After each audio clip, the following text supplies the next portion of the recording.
भला हुआ मेरी माला टूट गई, मैं राम भजन से छूटी। भला हुआ मेरी माला टूट गई, मैं राम भजन से छूटी। मेरे सिर से टली बला, भला हुआ मेरी माला टूट गई, मैं राम भजन से छूटी। मैं राम भजन से छूटी। नमस्कार मेरे प्यारे भाइयों, मेरे परमात्मा के प्यारे जीवहंसों। मैं हमेशा बंदी छोड़ से यही दुआ करूंगा कि आप सब मेरे भाई हमेशा हमेशा हमेशा के लिए इतने विवेकी हो जाएं कि कोई भी काल का दूत, कोई भी मनमुखी गुरु, कोई भी अधूरा गुरु आपको कभी भ्रमित ना कर पाए। 1% भी भ्रमित ना कर पाए, तब मैं समझूंगा कि मेरा सत्संग करना सफल हो गया है। तो मेरे भाई, वैसे तो मुझे पता है कि आप लोगों का विवेक अब इतना बढ़ चुका है कि छोटा मोटा कोई आपको बेवकूफ तो बना नहीं सकता। किसी छोटे मोटे आदमी के, किसी छोटे मोटे गुरु के बस की बात तो रह नहीं गई कि आपको कोई मूर्ख बना पाए। लेकिन कुछ ऐसे लोग हैं अभी जो आपको भ्रमित करने में लगे रहते हैं। कुछ ना कुछ ऐसी मनमुखी बात कर देते हैं और आपको थोड़ा सा भ्रम में डाल देते हैं। जैसे कहना चाहूंगा कि जैसे हम जो नामदान के वक्त कंठी देते हैं गले में पहनने वाली, जिसका उदाहरण मैंने आपको दिया था कि एक जो कुत्ता होता है जिसके गले में पटा नहीं होता है, वो रहता तो गली में है लेकिन वो सेफ मोड में नहीं होता है।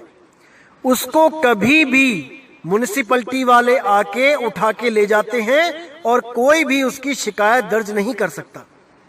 लेकिन जिसके गले में पटा होता है, वो एक निशानी होती है कि इस कुत्ते का कोई मालिक है, इस कुत्ते को कोई पाल रहा है, इस कुत्ते की कोई देखभाल कर रहा है। ये किसी ना किसी घर में रहता है और बाहर केवल घूमने निकला है।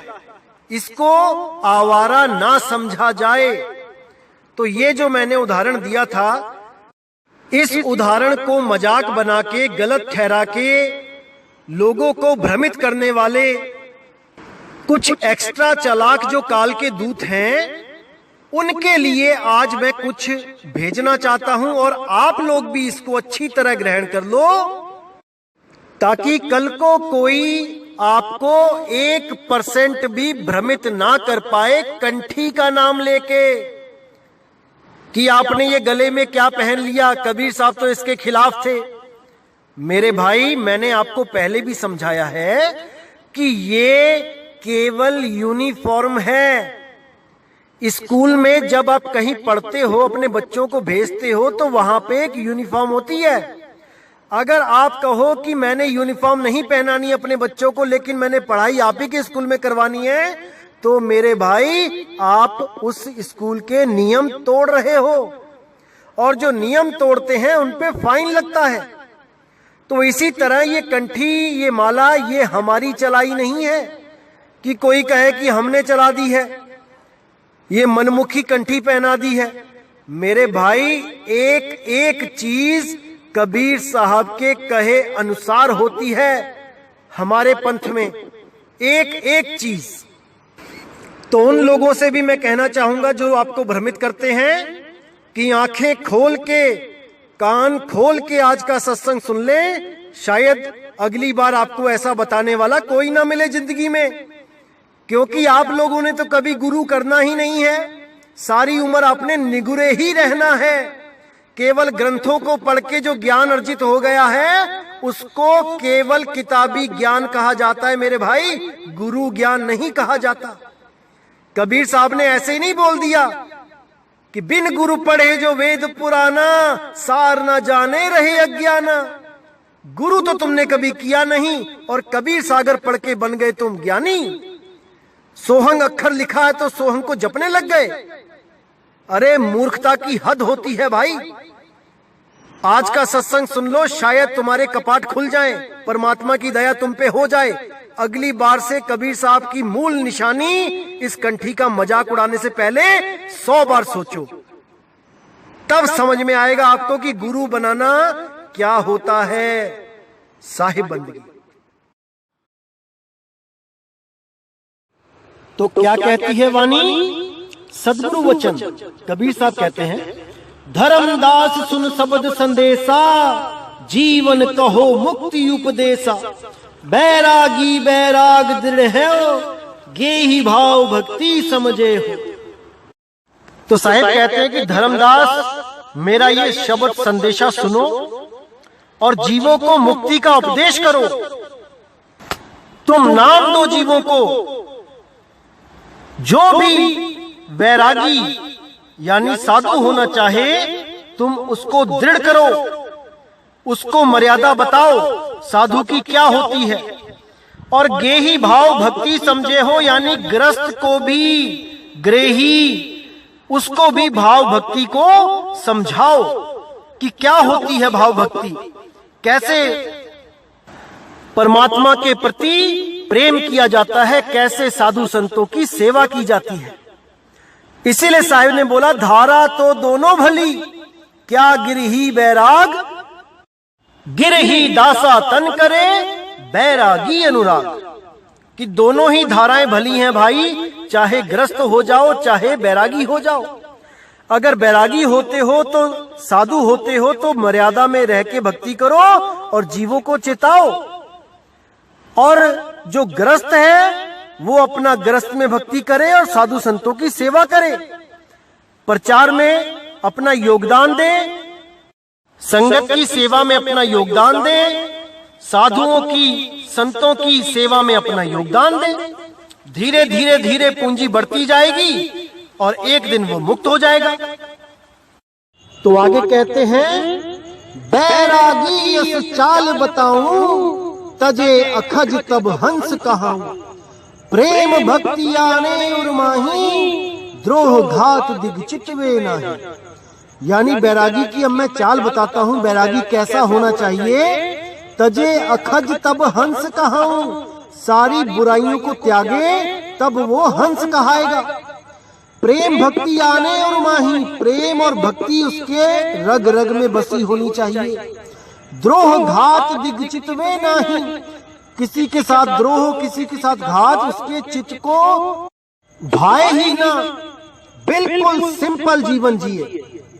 जीव दया राखे ही माही, मन वच कर्म घात को नाही। लेवे पान मुक्ति की छापा, ताते मिटे कर्म भरम आपा। तो क्या कहते हैं साहिब कि जीव दया राखे ही माही, जीवों के लिए उसके दिल में दया होनी चाहिए। साधु के लक्षण बताए गए हैं। जीवों के लिए दया मतलब साधु को चाहिए कि घर घर तक परमात्मा का संदेश पहुंचाए, अपने जीवन को परमात्मा के नाम पे लगा दे। देश विदेश कहीं भी जहां पे भी मालिक के जीव हैं, भ्रमण करे, प्रचार करे। बाबा नानक देखो कहां कहां तक नहीं गए। उनको क्या जरूरत थी अपना घर बार छोड़ के, ऐशो आराम छोड़कर इन जीवों के लिए दर दर भटकते हुए कहां कहां नहीं पहुंचे। कन्याकुमारी श्रीलंका से लेके अरब देश तक कहीं भी जगह नहीं छोड़ी जहां प्रचार नहीं किया। तो क्या उनको चेले बनाने की भूख थी? आज हम प्रचार की बात करते हैं कि हम देश विदेश में प्रचार करना चाहते हैं मालिक के नाम का, तो लोग हमें कहते हैं कि इनको चेले बनाने की भूख है। अरे मेरे भाई, हमें लोगों की मौत नजर आ रही है कि जब वो इस शरीर को छोड़ेंगे तो उनका क्या हाल होगा। उस मौत से छुटकारा देने के लिए संतों को चाहिए कि वो गली गली प्रचार करें, माल खजाना इकट्ठा करके बड़े बड़े आश्रम ना बनाएं, बल्कि गली गली घूमें और जीवों को चेताएं। यही साधु का भाव है, यही साधु का धर्म है। पानी रुका हुआ सड़ जाता है, पानी चलता ही भला है, साधु चलता ही भला है। तो आगे कहते हैं, लेवे पान मुक्ति की छापा, कि साधु होने से पहले चरणामृत ले गुरु का। पान यानी कि चरणामृत और मुक्ति की छापा, एक छाप लगाई जाती है कबीर पंथ में चंदन से, माथे पे और कनपटी पे। ये खास छाप होती है, ये आपको आगे बताया जाएगा कि इसका क्या महत्व है। तो इस छाप को लेके, मुक्ति की छाप को लेके, ताते मिटे करम भरम आपा, उस छाप को लेके सारे करम भरम अपने मिटा दे वो साधु। हंस दशा धरि पंथ चलावे, श्रवणी कंठी तिलक लगावे। यानी मालिक का सच्चा हंस बनकर वो पंथ चलाए, वो प्रचार करे और श्रवणी कंठी तिलक लगावे, और अपने जो उसके यूनिफॉर्म है कंठी तिलक वो लगा के रखे, तभी वो पहचाना जाएगा कि वो प्रचारक है। एक पुलिस वाला तभी पहचाना जाता है जब उसकी यूनिफॉर्म हो। अगर एक सिविल वर्दी में कोई आके कहे कि मैं पुलिस वाला हूं, तो आप कैसे पहचानोगे उसको? कोई उसको नहीं मानेगा। लेकिन एक मरियल सा आदमी जो पुलिस वाला है, वर्दी पहना है, उसको देख के आप डर जाओगे कि मैं कोई गलत काम नहीं करूंगा, सामने पुलिस वाला खड़ा है। तो वर्दी का ये रौब होता है मेरे भाई, वर्दी की पहचान होती है। इसी तरह साधु की क्या वर्दी होनी चाहिए, ये कबीर साहिब ने अपने मुख से भाग के बताया है। ये कोई तुम्हारी मेरी कही सुनी बातें नहीं है भाई, प्रमाणित बातें हैं। और तुम इन बातों को नहीं मानोगे क्योंकि तुमने कभी कोई गुरु धारण ही नहीं किया। तुम निगुरे हो, तुम मनमुखी हो, अपने मन की मानने वाले हो, गुरु की तो मानते ही नहीं हो, क्योंकि गुरु तो तुमने अभी तक धारण ही नहीं किया। केवल ग्रंथ पढ़ने से, कबीर साहब को गुरु मानने से कुछ नहीं होगा। कबीर साहब कहते हैं, गुरु बिन माला फेरते, गुरु बिन देते दान, गुरु बिन दोनों निष्फल है, चाहे पूछो वेद पुराण। बिना गुरु धारण किए परमात्मा कभी किसी को नहीं मिलता। जितना मर्जी प्रेम कर लो परमात्मा से, किसी को नहीं मिलता। जिसको भी वो मिलता है वो तब मिलता है जब उसने कोई पंथ चलाना हो या कोई बहुत ही संस्कारी पुराना हंस साहिब का जिसको पार करना हो, केवल उसी को मिलते हैं। नहीं तो ये दुनिया खाली हो गई होती अब तक।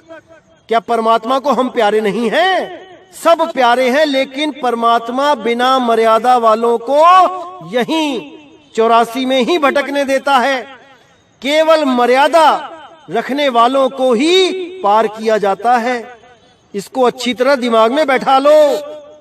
तो आगे क्या कहते हैं, रूखा फीका करे आहारा, निस दिन सुमिरे नाम हमारा, और पुनि ले तुम्हारो नामा, पठवो ताही अमरपुर धामा। करम भरम सब देह बहाई, सारी शब्द में रहे समाई। अब यहाँ पर बिल्कुल क्लियर कर दिया साहिब ने, ये स्पेशल लाइन किनके लिए बोली गई है। जो लोग गुरु धारण करने के बाद सोचते हैं कि अब तो मुझे पता लग गया कि गुरुजी ने क्या भेद दिया, अब मुझे गुरु से क्या लेना देना, अब मुझे देही गुरु से क्या लेना देना, मैं तो विदेही गुरु का ध्यान करूंगा।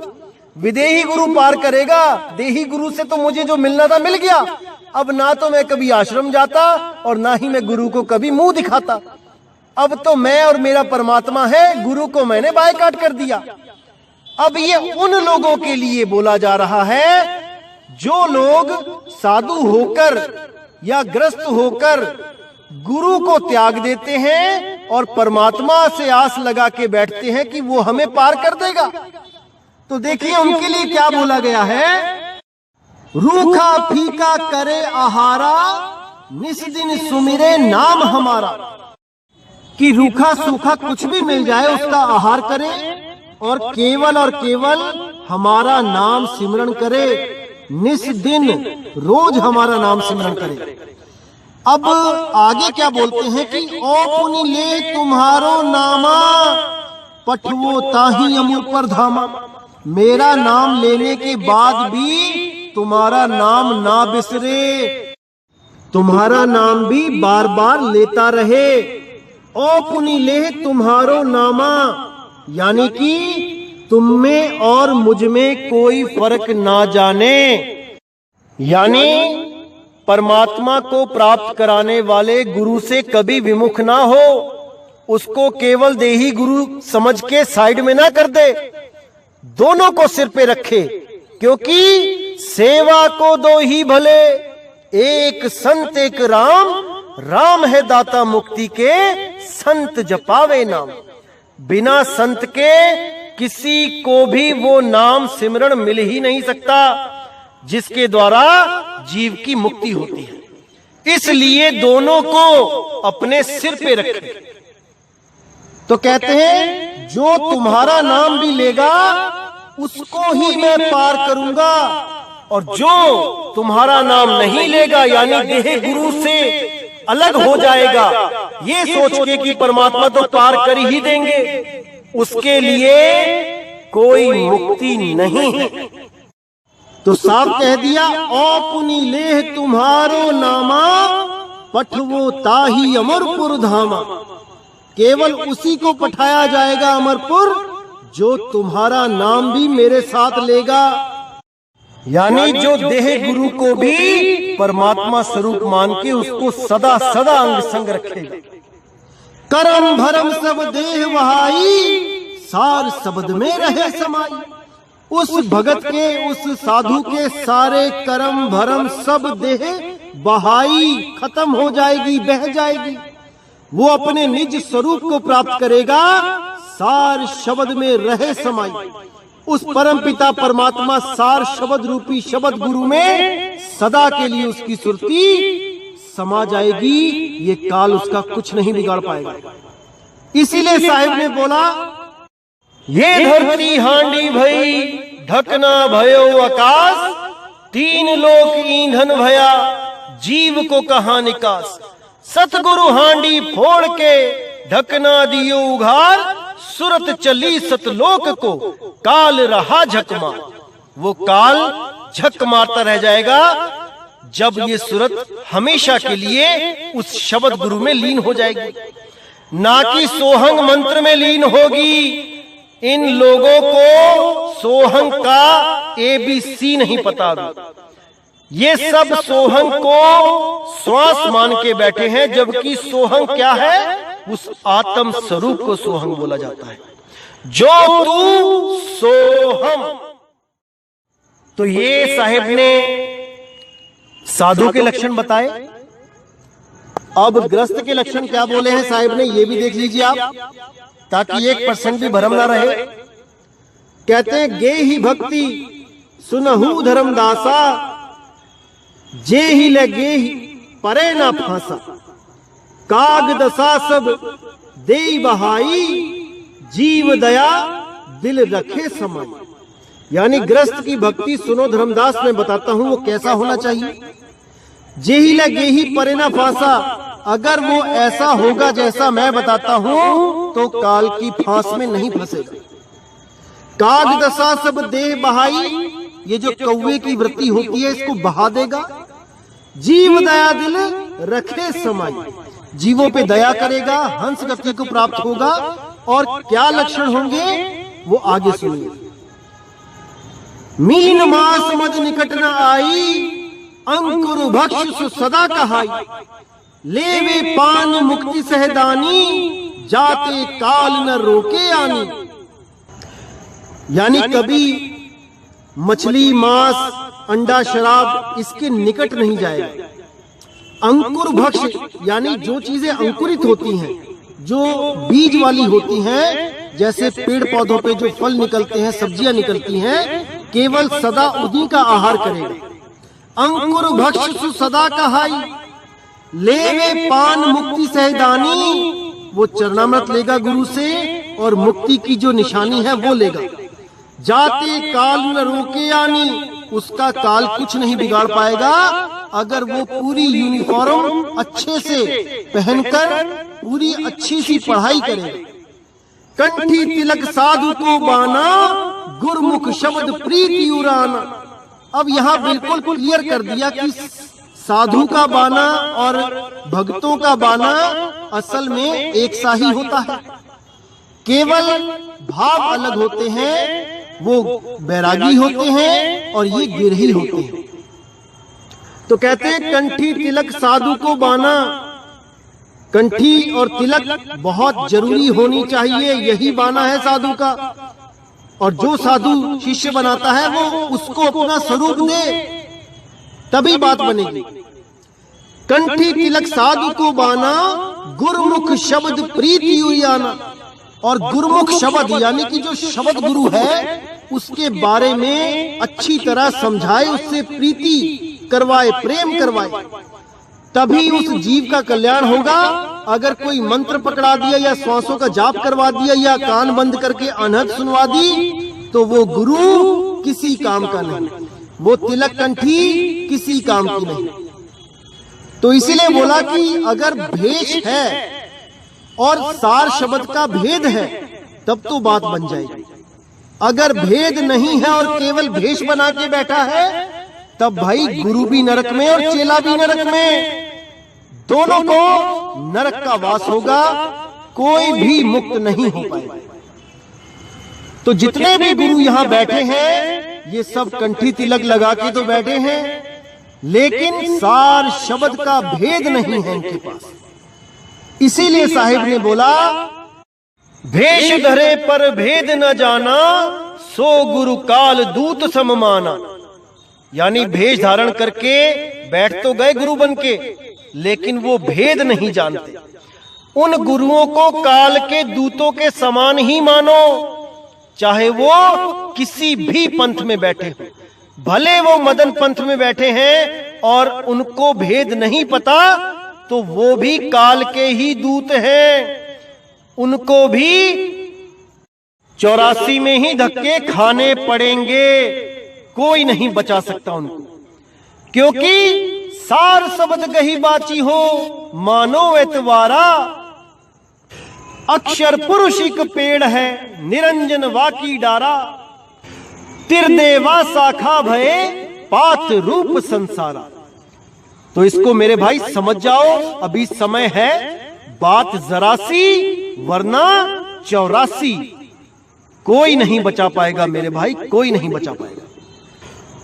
तो उन लोगों के लिए आज का सत्संग इनफ है। मैं सोचता हूं कि थोड़ी सी भी बुद्धि होगी अगर इनके अंदर, तो आज का सत्संग सुन के कहीं कोने में मुंह छुपा के या तो रोएं या फिर संगत को भ्रमित करना बंद कर दें। एक काम तो जरूर करें, या फिर कोई गुरु धारण करें और पूरा पता करें कि कैसे गुरु दीक्षा होती है, उसका क्या महत्व है, कैसे गुरु भेष मिलता है, जो देता है गुरु भेष उसका क्या महत्व है, और कैसे गुरु दक्षिणा जो गुरु जी को दी जाती है उसका क्या महत्व है।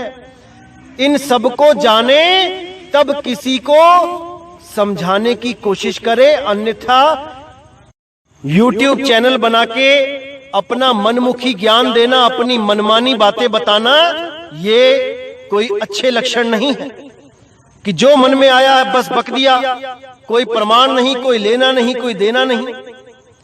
इसीलिए वाणियां दिखाई जाती हैं ताकि एक एक भ्रम खत्म हो जाए, इसीलिए वाणियां दिखाई जाती हैं। तो आज के सत्संग से आपको अच्छी तरह समझ में आ गया होगा कि कितना जरूरी है यूनिफॉर्म पहनना, कितना जरूरी है। याद रखो मेरे भाइयों, हम जैसे अपने बच्चों को स्कूल में भेजते हैं और हम आवारा लड़कों से हमेशा अपने बच्चों को बचाने की कोशिश करते हैं, उनको समझा के भी भेजते हैं घर से ही कि बेटा किसी आवारा लड़के से कोई दोस्ती करने की जरूरत नहीं है। जो यूनिफॉर्म में हो केवल उन्हीं से बात करना है स्कूल में, क्योंकि तुम स्कूल जा रहे हो और केवल यूनिफॉर्म वाले बच्चे ही तुम्हारे बोलचाल के बोलने चालने के लायक हैं। किसी भी गली के लड़कों से, किसी गंदे लड़के से बात नहीं करनी है जो स्कूल नहीं जाता, क्योंकि जो खुद स्कूल नहीं जाता वो तुम्हें भरमाएगा कि तू क्यों जाता है, तू क्यों ये वर्दियां पहनता है, हमें देख हम बिना वर्दी के घूमते हैं। तो ऐसे भ्रमित करते हैं ये स्कूल के बच्चों को ये आवारा लड़के। इन लोगों से अपने बच्चों को बचाने के लिए हम अच्छी तरह समझाते हैं। इसी तरह आपको भी समझाया जा रहा है कि निगुरों की बातों पे ध्यान मत दिया करो। ये निगुरे तो कुछ भी बोलते रहेंगे, केवल उसकी बातें सुनो जिसने गुरु धारण किया हुआ है, क्योंकि वो गुरु की मर्यादा को भी जानता है और वो गुरु के ज्ञान को भी जानता है। ये मनमुखी कई तरह का ज्ञान बताने आएंगे और चले जाएंगे। जीव आपका है, संभालना आपने है, मुक्ति आपको चाहिए। तो मेरे भाई, आप किसी का भी सत्संग सुनते हो तो सबसे पहले ये जानने की कोशिश करो कि उसने कोई गुरु बनाया भी है कि नहीं, कि खुद तो निगुरा है और तुम्हारा गुरु बनने की कोशिश कर रहा है। खुद तो कभी गुरु धारण नहीं किया और बाकियों का गुरु बनने का सपना देख रहा है। ऐसे लोगों से बच के रहो मेरे भाई, बच के रहो। तो इसी के साथ ये सत्संग मैं समाप्त करता हूं और बहुत जल्द अगला सत्संग आएगा और आपके जितने भ्रम हैं सब खत्म हो जाएंगे। बस ध्यान से, लगन से सुनते जाइए। तो मुझे विदा करें दोस्तों।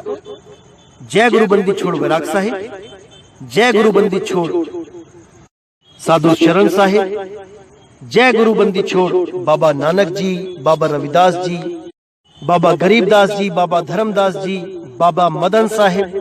जय जय गुरु बंदी छोड़ सतगुरु सत्य कबीर साहिब की सदा ही जय हो, सदा ही जय हो मेरे मालिक की साहिब बंदगी सतनाम।